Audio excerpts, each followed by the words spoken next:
This is Hannibal here from the HannibalTV.com with a daily wrestling news update. Billy Graham put out this picture of his son on Facebook, WWE Hall of Famer Billy Graham, who has a GoFundMe going for medical expenses under Billy Graham, and gave a lengthy health update, which I'm going to put out at the end of this because there's a lot of news to go over. A WWE ex-writer is apparently suing the company related to apparently quote-unquote racist storylines that she had an issue with. She was apparently fired for stealing a chair at one of the WrestleManias, but there was a few examples listed. Apparently, there was a scene involving Bianca Belair and Apollo Crews that this writer, her name is Abrams, had voiced objection to, and this scene that she was concerned about said that using a quote unquote stereotypical and exaggerated Nigerian accent, Cruz was supposed to do this promo, and then Belair was supposed to say, "Uh-oh, don't make me take my earrings off and beat your ass." Apparently, she found that racist. I don't understand this. How they should, WWE should really just let their actors join the actors union, because if WWE is just a TV show, there's stuff that can be considered racist in comedy movies all the time. I mean, and you never hear about them getting heat. Remember White Chicks, when those two black guys dressed up as white females? I never heard any feedback on that, but imagine a couple of white males dressing up as black females in WWE, how much heat that would get. But wrestling is, I mean, I don't agree with comedy in wrestling, but they do try and do comedy in wrestling, and it is a TV show. This person's obviously taking it very seriously. Apparently, she sent an email regarding this scene regarding Belair, saying she's going to take off her earrings, and she said, "quote I know I'm not trying to be disrespectful or step on anyone's toes, but I would remiss me if I didn't mention that Miss Belair's scene includes racial jargon and offensive stereotypes, particularly her go home line." She also had an issue with the scene involving Reggie Scripps, who I guess is a WWE wrestler I've never heard of, dressing in drag, which was actually scrapped. But there have been wrestlers dressing in drag. I think the first one I recall was Ronnie Garvin doing the Miss Atlanta Lively thing. Didn't Ric Flair attack some? I think Ric Flair attacked Hulk Hogan dressed in drag before. Big Vito wore a dress for a while. Brian Pillman wore a dress. I mean, it's wrestling. It's not supposed to be taken seriously. I don't agree with script writers or this scripted crap or all this comedy crap that's not even funny, but it's wrestling, guys. It's just a TV show. You shouldn't. I could understand why they got rid of this person. I mean, it's supposed to be a fun TV show. I doubt this person had any wrestling experience, but that's what you get when you hire people without wrestling experience. I'm not saying that those scenes seemed funny or entertaining to me, but to me, that's just like something you would see on Saturday Night Live, but perform better on Saturday Night Live. Wrestling gets held to a different. Remember when Brian Pillman pulled a gun on Steve Austin? How much heat everyone got. I mean, this is just acting. I don't understand how wrestling is held to such high standards when it's just a TV show and acting. It's not meant to be taken seriously. And they should have their wrestlers in the actors union. That's bullshit. That's what someone really should sue them over. There should be a class action lawsuit against WWE for not allowing their wrestlers to join the actors union. That's an actual very legitimate lawsuit. I mean, we just mentioned Billy Graham. There's no like 401k or long-term health insurance plan for WWE wrestlers. By the way, NXT did a 0.18 rating last night. Steve Austin told the Bleacher Report that he was pitched a match against one of the top guys in the business, and he let people speculate on who that was. I mean, we definitely heard from reports that he was offered Brock Lesnar or Roman Reigns. Obviously, he may have had to job to either one of them, so that might have been one of the reasons why he didn't want to come back. He says it was he didn't have enough time to get ready. Possible, but it all comes down to two things, and I've heard Jim Ross say it: cash and creative. If you offer somebody enough money and the creative that they want, they will make it work. WWE star Naomi, former WWE star who walked out on the company with Sasha Banks about a year or so ago, is apparently debuting in Impact Wrestling, according to reports, next week. Wow. Sasha Banks is got a big deal with New Japan, and Naomi goes from being WWE Tag Team Champions to Impact Wrestling. That's lucky if they have 2 or 3 shows a month. And I don't know how much they pay their hire guys, but I don't imagine it's that much. Because their crowds are very small overall. 1,000 people, which they recently had in their first time coming to Canada since the pre-pandemic, was like one of their best crowds they've had in years and years.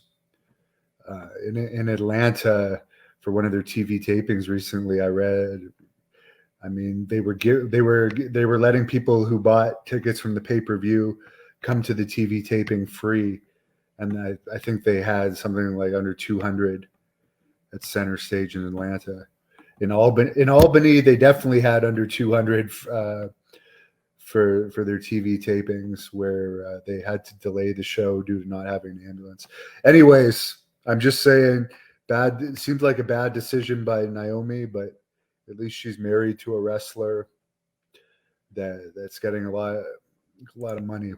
I forget which Uso it is. But anyways, Chris Candido and Tammy Sitch is one of the Dark Side of the Ring episodes for this season starting May 30th. They've announced all 10 episodes. Magnum TA is having one. Adrian Adonis is having one. By the way, Adrian Adonis's daughter did an interview with me on this channel a few years ago. She's in that. Doink the Clown has one. Junkyard Dog, Marty Jannetty, Bam Bam Bigelow, Abdullah the Butcher, and I'm in that one.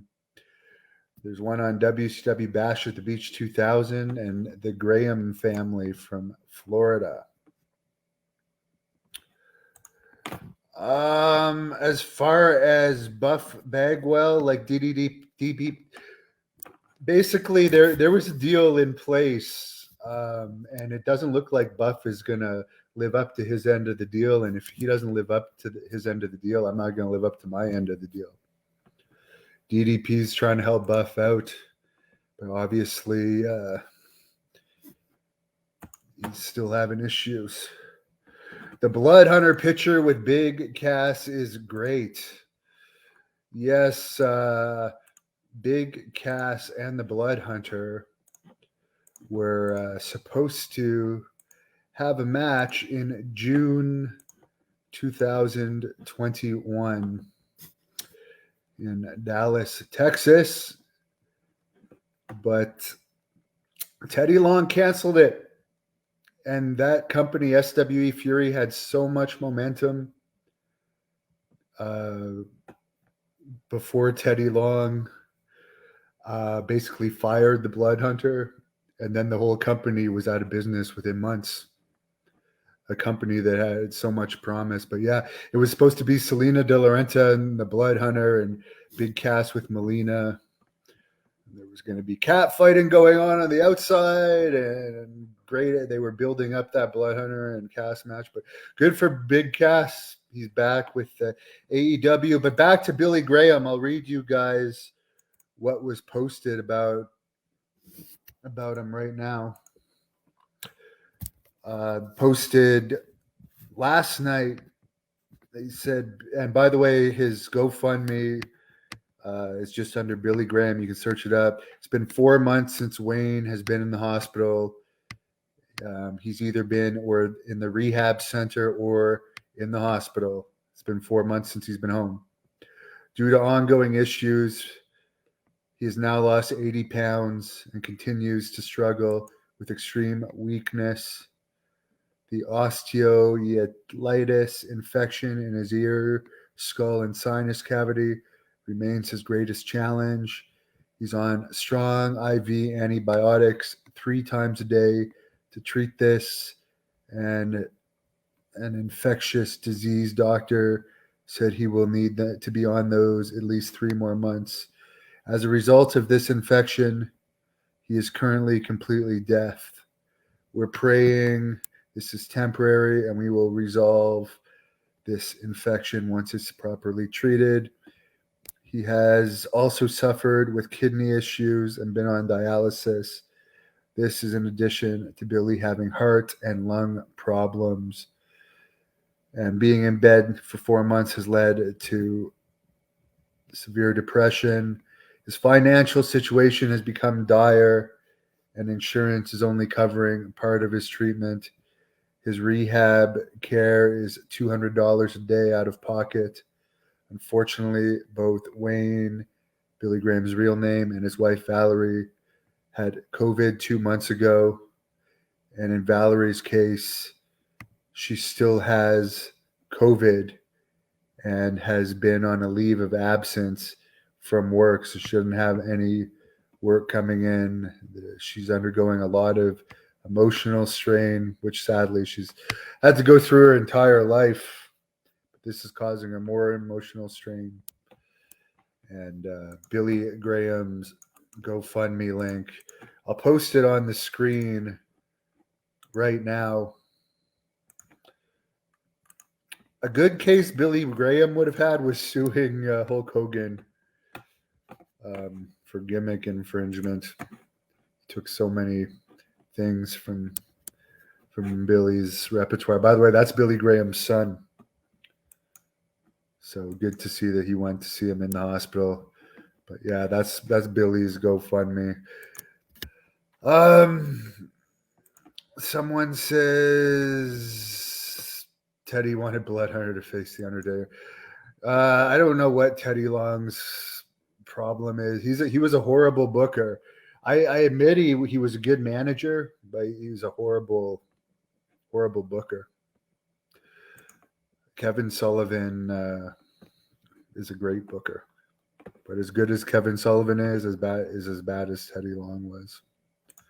And the week before he pulled that crap, he asked me to pick up his friend in Oklahoma and bring him to a show. And in Oklahoma, weed is legal, and Teddy Long's a big pot smoker, which he admits. And it's like I fucking drove with a concussion. I had a fresh concussion, by the way, from a match with Sabu, to pick this guy up, drive him. Which, by the way, Teddy didn't even pay me to drive him. And then he pulls that shit. But again, the company closed pretty soon after, so he lost further paydays. No, Billy Graham never copyrighted his stuff.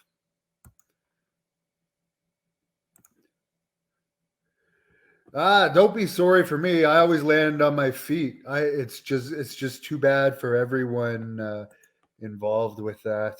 It's really too bad because there was a lot of momentum there. But guess what? Great North Wrestling has at least 3 shows planned this year, with the first one being next Saturday, May the 6th. And there's no Teddy Long in Great North Wrestling.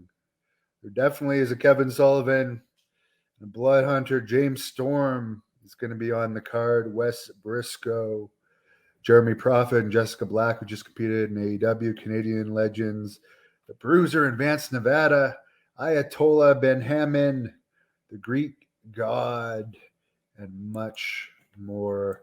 And it's all going to be recorded for the Hannibal TV. Oh, a thank you. I'm wearing my official The Hannibal TV polo shirt. And by the way, The Hannibal TV Executive Vice President Jack Kilby is in Cuba right now. So enjoy the rest of your vacation. He only has a couple days left. And tomorrow or tonight at 9 p.m. Eastern, I'm interviewing Chubby Dudley. Last night I interviewed Mustafa. The link to that is in the description. New Jack's old tag team partner. Really enjoyed that interview. And tomorrow at 1 p.m., I am interviewing Kevin Sullivan. Cool. Storm is also coming to Calgary. He keeps very busy. Very busy. But he's going to have a hell of a challenge when he steps in there against Blood Hunter. May the 6th in Ottawa. Thank you for watching the Hannibal TV. Please like this video if you enjoyed it and click the subscribe button to not miss any of our latest shoot interviews, match videos, or news updates.